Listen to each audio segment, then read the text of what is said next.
Hi there, welcome back to the channel. So it's been a minute since I've been able to make a video. I've been super busy, but the entire time that I wasn't making videos and I wasn't tracking, I was practicing the part and I was working on my tone. And I'm going to just fill you in on that really quickly. I won't bore you too much because I know you're here for the Zoom, but just tell you about the tone journey I had getting here to this point where I'm ready to track. Probably will be tracking tomorrow because it's taking so long to set everything up and blah blah blah. So anyway, here's my little miking stick that has my miking distance, and I've got this ribbon mic about 8 inches out from this deluxe Fender Deluxe amp. So if you followed the channel at all, you know about my wonderful black Limbo Stratocaster with a real roasted maple Fender neck. It was built for me by Toby Russell, and it's just amazing. I put these Lawler pickups in it, and I absolutely love them. I'm a big proponent of these Lawler pickups, and I just think they're wonderful. So I was experimenting with which pickup I wanted to lay this riff down. Let me play the riff for you really quick, because it's like the most important part of this tune, this song, The Witching Hour, is this riff. And if this isn't right, there's like nothing. I don't know if this guitar's in tune or not, so bear with me. But here's the riff.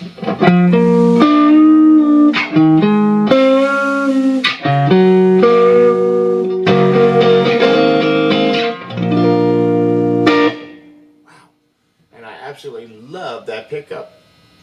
A friend of the channel, Kay Mays, and I have discussed a middle pickup on a Strat a lot. That's Eric Clapton's position. If you watch his rig rundown, he basically leaves his Strat in this middle position. He doesn't use the quack positions, just a three-way switch, and he just leaves it in the middle pickup. And he only takes out like 2 Strats. It's amazing. It's like, lets you know, you might be obsessing on gear a little too much, because if somebody that plays that well just leaves it in the middle pickup and runs with what he brung, it's kind of impressive. So anyway, I wanted to do it in the middle pickup because that sounds darn good. It just loses a little bit of the bloom, but the middle pickup does better on the rhythm in that it's a little thinner. Okay, so let me go back a little bit. The original idea for me is to plug directly into the Fender Deluxe. I recently got a Carl Martin reverb pedal, and I'm going to sell it. Because literally every time I put anything in between the guitar and the amp, I lose too much. I can't deal with it. There's like a loss of tone that I just don't like. So I'm always directly into this. And I'm a big proponent of the original Oxford speaker. It's the 5E something. I forgot the actual stamp on the basket. But it's the original Oxford ceramic driver that comes in the guitar. And you'll read all kinds of stupid stuff about them being ox farts and all this garbage. They're actually amazing speakers, and I actually think it's the perfect match for this 66 Deluxe. It's absolutely wonderful. I had it reconed, and I did a shootout with several speakers, and it blew them all away. My next favorite is the original vintage Jensen P12Qs, the Alnico version, or that is an Alnico speaker, and that one is also really good. I have a couple of those, and it sounds almost as good as the Oxford. I just like that the Oxford has a little bit more clean edge to it, a little more bark, so you can stay cleaner a little longer with the Oxford, and you get a little more forward presentation. The Alnico is a little softer, kind of lighter delivery, and it doesn't quite, it's not as forward, it doesn't bark as much. But if you want a little more distortion and a little more creamy tone, the Alnico is better. What I'm thinking of doing is getting an extension cab, like a 2x12 extension cab or a 4x12 extension cab for this baby, and loading it with half of it being the original Oxford or CTS, and then the other half being the Jensen Alnicos. It's an idea. But what I have found is in this last pickup, it sounds the best for this riff. Only the riff. It's just the riff that I'm worried about. And it sounds the best for that. But it's a little thick when you go to play the rhythm part. And I'll show you what I mean. So here I am down in it. I'm going to crank up and I'm going to go.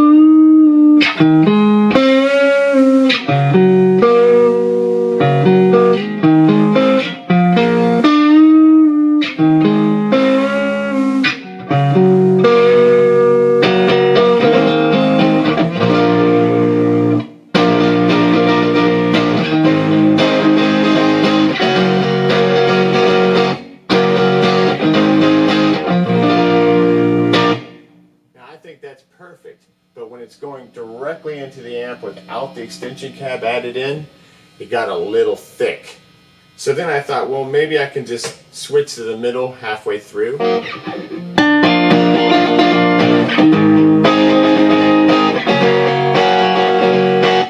I don't really want that, you know, clicking noise. And I think it would distract me, you know, make me make a mistake. And I really like the idea of just playing the part all the way through without having kind of like, you know, edits. So I think that this 4x12 idea is going to work. And I'll be able to tell by going on the camera and hearing it and doing a little test here. So that was the whole tonal journey I was going on. I've decided to add the 4x12 into it. Now, I usually do like a stereo or dual mono type miking thing where I can split out. So I'll have one mic on this speaker, one mic on this speaker. It'll be two different mics, and you've seen me do that before if you've watched any of these videos. But for this situation, I've decided to just keep it simple. One microphone.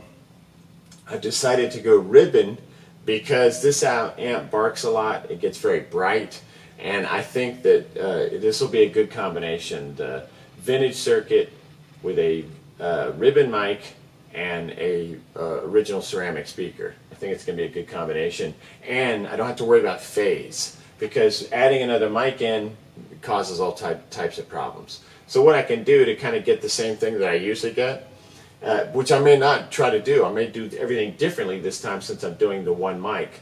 But what you can do is you can double the track in here, split it out and still pan. It'll be the exact same track. You won't get any variance in tone, but you'll get that bigger spread, you know, that you would get from panning the two of them. So we'll get to that when it's time. Now, as far as the zoom goes, that's probably something you're much more interested in is what I've got going on here. So, real simple. I'm coming into the, I'm coming out of the microphone to the rain, and the rain is and I'll use the rain, I'll drive the gain with the rain. Here I'll probably leave it on 0, but I may even pull it all the way down and just drive it with this baby, but I'll probably just leave it on 0 so you'll have some of this preamp, but the main bulk of it will be coming from the rain, which is a real nice clean unit. So I go in on the rain, come out on the mic, and I'm going to go into the input number 1 on the zoom.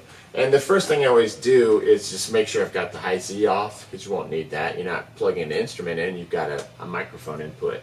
Let me put this in standby, it's making so much noise. So, we're going to go into the zoom on channel 1, and the first thing I usually do is I'm going to check to make sure I've got my effects off, because we don't need an effect here. If I was using the simulated, you know, guitar effects in here, I would probably, you know, use them and I'd have some kind of effect going to give it more something, compression, I don't know. But here I found that for a natural tone, I just like to record it as it is in the rim. I think it's going to sound fabulous. This mic records from both sides and it's going to pick up this cabinet, and we just don't need to worry about effects, and I don't need any reverb or anything like that, and I don't want to compress it because you can always compress later, and if I compress it now I kind of lose some of the dynamics, so no. And this song isn't really about compression. Alright, so no effects, so that's off. Then the other thing I always do, first things first, is I'm going to go to the pan EQ button. I'm going to click that and I'm going to be on track 1. I'm going to make sure my fader is at 100. Just so that I'm at unity gain all the way around, and I'll adjust that with the wheel here. If it's usually like it's at 97, I just roll it up, and then I make sure I'm like center balanced, you know, like that the pan is right down the middle, because I'm not doing any left or right since I'm just doing the one microphone.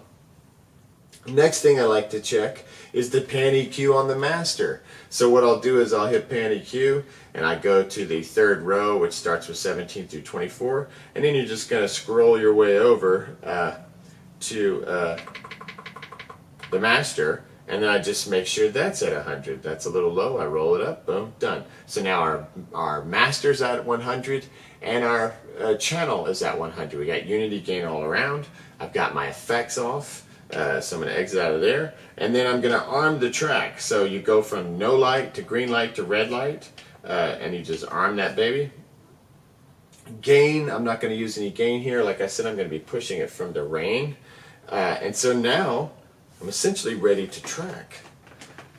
Let's just see what kind of levels I get here to just start the whole thing off. Let me see here what kind of levels we're going to get. And so now the next thing I'm going to do is check those levels and get those. I always try to push it up as high as I can, but you don't want to peak. So if you see any peaking, you've gone too far.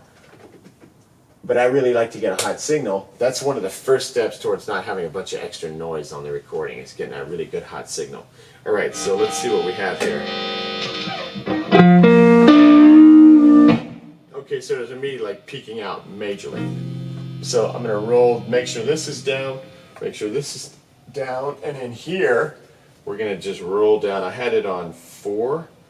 We'll just roll it down to 2. See if what happens.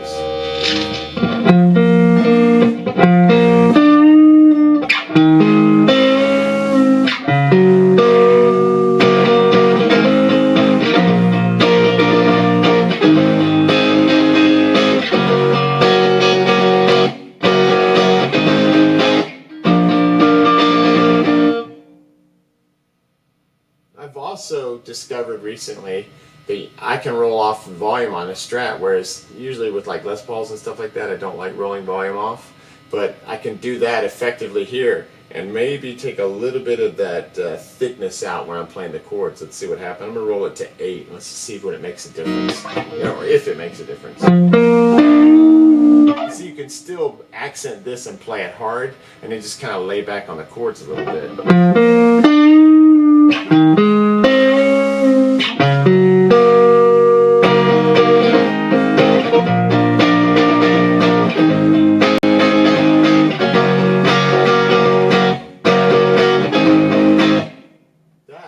Works, rolling it down to 8. And it's so weird because typically I'm trying to get as much like natural distortion as possible, but there's something different going on when you plug in a Strat to a Fender amp. There's just something else going on, and so you have to deal with it correctly in order to get that beautiful tone. There's something about a Marshall tone that I am very comfortable with and get right to it, but this has taken me a lot more effort, and I think it's really worth it. This is what makes the difference on your recordings. So I'm going to mess around with level, and I'm going to record a quick sample, and then I'm going to be ready to track this. I'm like more than ready because I've been playing it so much, and I've been working so much harder on being a better guitar player. I'm just gone completely bonkers trying to learn the Are You Experienced album by Jimi Hendrix. Thank you to Andy Aladort for his amazing instruction. And then the other way I'm learning and getting better on guitar is via Anthony over at the Texas Blues Alley, which that's an amazing, I highly recommend that if you want. And you don't have to be a blues nut. I'm not really a blues guy as much as I'm becoming more of one. But that's not why I went into it. I wanted to learn how to play guitar better, and I wanted to learn an idiom, which is what blues guitar is, and the whole Hendrix thing. I've always been fascinated with like if I could possibly play any of that kind of stuff and learn, what he does. And it's difficult because he's a pretty crazy player. But it appeals to me because it takes blues and just goes crazy with it, as opposed to being locked into like so much structure as song-wise. All right, so we're going to get this thing ready to go. I'll come in here and track with the headphones on tomorrow, and should be easy. And I hope that this kind of shows you some things that you can do that you might not have discovered yet, as far as the Zoom goes, to extract the most out of it. Because I really think it's like the best thing going, as far as like an all-in-one unit that allows you to master, mix, record, and come out with like a finished product that you can like release for a few $100, and it's carried around, do live stuff and everything. I'm interested in that live track, but I've had friends of the channel tell me, that this is still where it's at as far as if you want a complete unit that does the studio thing. All right, next time.